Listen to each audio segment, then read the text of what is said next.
Hey, what's up, YouTube? I'm Isaiah, and I'm back. Welcome to the Washington Isaiah YouTube channel. And today, we're gonna talk about these new possible coordinator position openings. Today, well, no, yesterday. Sorry that I'm a day late, but Cliff Kingsbury and Joe Wood Jr. both got fired yesterday. Joe Wood Jr. We always thought he would get fired when Dan Quinn took his play calling power. And Cliff Kingsbury is a surprise. I heard that a lot of players are a bit upset about that. But me personally, I'm not too upset with it. But we just absolutely have to get the higher route if we're going to get rid of him. This Cliff Kingsbury, while not this great offensive mind, very different type of more college type of offense type play calling, he was a very solid offense coordinator and worked well with Jane Daniels. So to get a replacement to fire him, you're going to have to definitely hit on that. Okay, but let's just get. Today I'm just talking about some of the candidates, some things about the candidates, why I feel they would be a good fit, why I don't feel like they would be a good fit here, or whether I just, in my opinion, what I want them. First, let's start with Raheem Morris. Raheem Morris seems to be one of the front runners for this, just because he's one of Dan Quinn's buddies from the days on the Falcons. For me personally, Raheem Morris, I won't be mad at the signing. I definitely wouldn't love it. I want to get younger. I want to get more innovative than like Raheem Morris type. Because as you know, he is a Dan Quinn underling, so they kind of have similar minds, and I kind of want to get away from that type of defense. I want to get like an innovative, like watching Mike McDonald. Just defense is beautiful. Watching Brian Flores defense is beautiful, which Brian Flores would be amazing candidate, but I just didn't include him in the video because I just don't think there's a chance we get him whatsoever. I think whether he might stay with the if he stays as a defensive coordinator, I think he stays with the Vikings, and if he leaves, he's going to get a head coaching job. I think. Well, let's just talk about Raheem Morris a little bit. Like I said, he was under Dan Quinn. That's why there's really strong ties there. He's one of Dan Quinn's buddies. Overall, he's had an okay-ish career. He's fit at head coach. I think that was his second time being a head coach. He was the Rams defense coordinator for a bit. His units are usually solid, not great, almost ever. They're never usually great. They're usually pretty solid though. But like I said, for me personally, I just want to get younger, more innovative at the position than just one Dan Quinn's buddies. Okay. Then next we have Jeff Ulbrich, another one Dan Quinn's buddies. But for me, if I had to pick between like an older Dan Quinn buddy type of guy, I would definitely go Jeff Ulbrich. Jeff Ulbrich has shown that he has ran very successful defenses with the Jets over the years.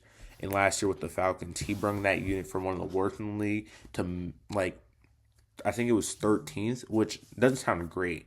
But in 1 year doing that, that's something that we can definitely need. And over the Jets years, he had like top five defenses 3 years back to back or 4 years back to back. That's type of things I need. F. Ulbrich, and he's a little more innovative than the rest of the older guys. Well, he's not even really that old, but just a little more innovative. And this is the type of guy that I will love. I will love a Jeff Ulbrich. Next up, we have Jim Schwartz. He was the Browns. He's currently the Browns DC, but with Kevin Stefanski moving on, I think there's also a very good chance he also moves on. He's been the Browns DC for a little bit now, and he's ran the unit in the Browns unit. While the team itself has not been great these past couple years, the defense never faltered, and the defense is always a very highly regarded defense in a top half of the NFL type defense. I would love this. This is also a great signing. I would say if you want to go older, experienced guy, Jim Schwartz is definitely the dude, I think. But I'm just not fully sure because Dan Quinn, I really do see him bringing one of his buddies, sadly, which I don't necessarily like, but hopefully proves me wrong. But Jim Schwartz, I would say he's definitely one of the better candidates if he does leave the Browns, which I think he will, as the head coach is gone now. And what else about to say? But yeah, Jim Schwartz would be a great pickup. Next, we got Jonathan Gannon, the Cardinals at head coach. Yes, I understand he wasn't the best head coach. He wasn't even that bad. He wasn't the best head coach, but his defenses are very nice defenses. He's young. He's more innovative coach. He was the Eagles DC and then went to the Cardinals head coach after. He was not a play caller at the Cardinals, but he's just a great defensive mind. That's how these people get head coaching jobs. I don't know too much about him. I don't think he has much connections with Commanders. Yeah, he doesn't have much connection with Commanders or Adam Peters, therefore. So that one, probably not too likely.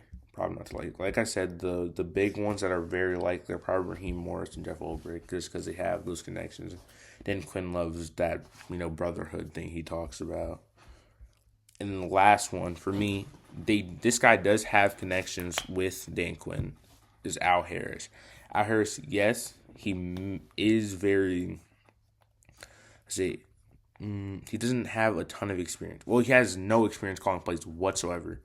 But he's a DB coach on the Cowboys when Trayvon Diggs, and then we're going off crazy picks. And now he went to the Bears, and another crazy amount of turnovers follows. And I think things like that sometimes you can't always go with the experience. That's for some people just starting out, you have to give them that chance. And I think Al Harris could be a very good DC. I can see him being a future top type of coordinator type of dude.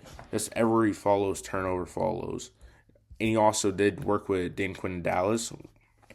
So I think that would just be, I really do like that signing. We want to go from the younger, more experienced route, just give somebody the first chance.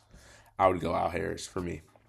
Let's get into offense coaches. The offense coaches is one of the more important. Defensive coaches, yes, very important. But offensive coaches is something we really need to hit on. Going into JD's third year, changing it off Grenner, he's going to have to learn something completely different. He's never been an under center type of player.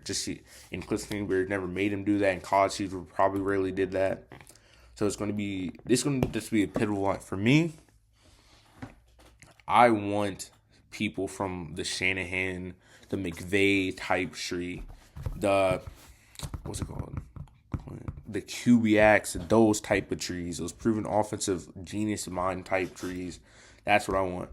So, and then there we go. I'm going first. My first candidate is Mike LaFleur. This candidate, I would love Mike LaFleur. He's a Rams OC right now.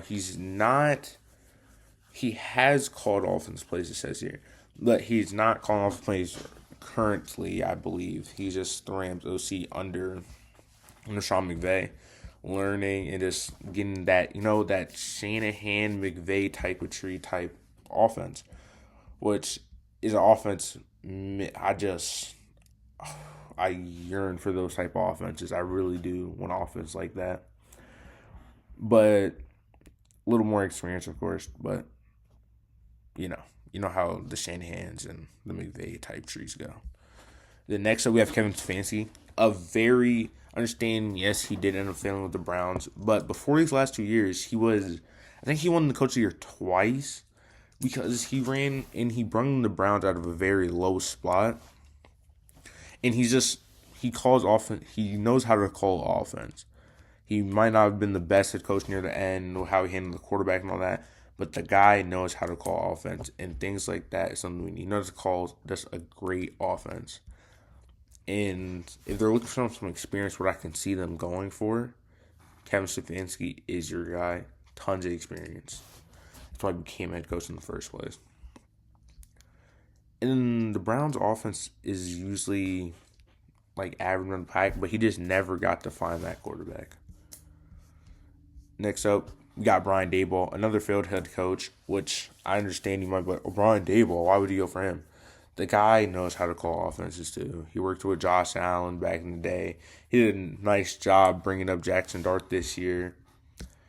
Brian Daboll also is just one of those failed head coaches, which might have a bad look and tarnish their name, but these guys know how to call offensive. In the next up, We have this one. I don't know too much about. I'm gonna be completely honest, but I've seen some people in the community talking about him. Nathan Schoolhuss. He's the Rams' offensive assistant and pass game coordinator. Heard he's extremely young dude. Never has any type of play calling experience, but a guy that's in that McVay tree. And those type of people you usually try to trust. And I've heard good things about him. Heard he's like another young, innovative type people from these McVay trees. So, sounds good. But maybe we could see if we can give him it for a chance. But I really do feel like they're gonna go more veteran type like coordinators, which I don't love. And next up, we have Bobby Slowick. Bobby Slowick, guys may remember him from he was on the Texans when C.J. Stroud's rookie year, and he did great. He was looking up to be head coach. He was one of the like second top people in that head coaching cycle. Remember when we were trying to get Dan Quinn, it was Ben Johnson who switched up and stayed with the Lions. You had Bobby Slowick, and you had who was the last one? Mike McDonald, which man we missed out, but is what it is. And then he got fired next year from a lower year, but now he is the Dolphins' senior passing coordinator. Has it came back to flourishing, So he has experience play calling. He has also failed at that, which it happened, but you'd have to trust that. And he's also a guy from the Shanahan tree. You just kind of have to trust that he has figured it out working on Mike McDonald during his time.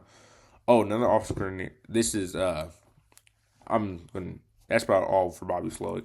Also, honorable mention is Mike McDonald. Mike McDonald would be a home run signing, but we're just not sure what the Dolphins are going to do. With Harbaugh being fired now, there might be a chance Mike McDonald gets fired. And if he does get fired, I think we'd be one of the first ones. Mike McDonald talks very highly of Dan Quinn about giving him his first chance in the NFL. And before I wrap up this video, I'm just going to go through all the coaches one more time. Defense coaches, Raheem Morris, Jeff Ulbrich, Jim Schwartz, Jonathan Gannon, Al Harris. Offense coaches, for example, Mike LaFleur, Kevin Stefanski, Brian Daboll, Nathan Hazer, and then Bobby Slowick. And Mike McDaniel if he gets fired. And then so far, I believe the only people we have requested interview was the Raiders DC, which I know nothing about. But I heard he's solid. I saw mixed reviews about him. Let me pull him up so I can mention his name. Defensive coordinator Patrick Graham. Yes, this is the only coordinator we have requested interview so far, but I'm sure many more will come very soon. But I think that's all for the video. Thanks for listening, and I'll be here talking more about free agent targets maybe in the next video, and just keep talking about this offseason. Keep you guys up to date with this news. And that is Isaiah signing out.